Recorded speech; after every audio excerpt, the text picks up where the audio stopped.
Bonjour les Brassam. Aujourd'hui, un petit point technique autour du dry hopping. Le dry hopping, c'est sympa, ça amène des arômes particulièrement intéressants et c'est indispensable dans certains types de bières. On imagine mal une IPA sans dry hopping, mais pour autant, ça peut tourner à la catastrophe. Les risques éventuels, vous les connaissez. Oxydation, gushing, arômes herbacés beaucoup trop marqués. On va regarder ensemble les 6 points clés auxquels il faut prêter attention quand on réalise un dry hopping. Point numéro 1, il faut faire le dry hopping au bon moment. Il ne faut jamais le faire trop tôt. On va plutôt aller chercher à dry hopper dans les 2-3 derniers jours de la fermentation. Alors, autour de ça, il y a différentes écoles, mais en tout cas, c'est effectivement le choix de Léon parce qu'il est lié au point numéro 2, en l'occurrence la bonne température de dry hopping, aux alentours de 16-20 degrés. Point numéro 3, le matériel. Alors là-dessus, plusieurs possibilités. Soit le dry hop en free, on ouvre le fermenteur, on met son houblon le plus rapidement possible et on referme. On peut aussi utiliser des accessoires comme par exemple le hop drop de chez Tools ou l'Easy Dry Hop qui a été conçu par microbrasseur pour pouvoir ajouter du houblon dans un seau de fermentation sans avoir à ouvrir le couvercle complet. Quatrième point important, le temps de contact. Quand on va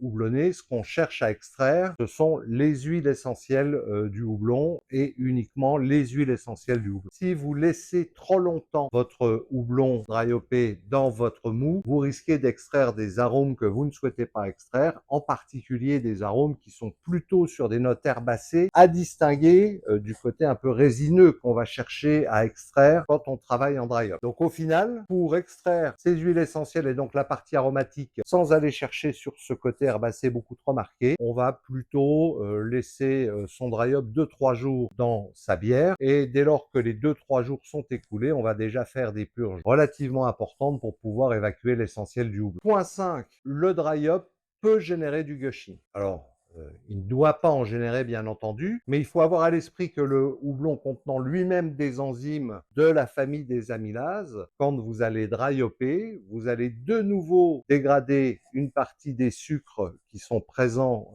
dans votre bière. Donc il est absolument essentiel après dry hopping de mesurer la stabilité de votre densité. Il ne faut pas que vous considériez au moment où vous ajoutez votre houblon que votre fermentation est terminée. Vous devez absolument de nouveau remesurer la stabilité de votre fermentation et pour ça, le juge de paix, c'est la densité.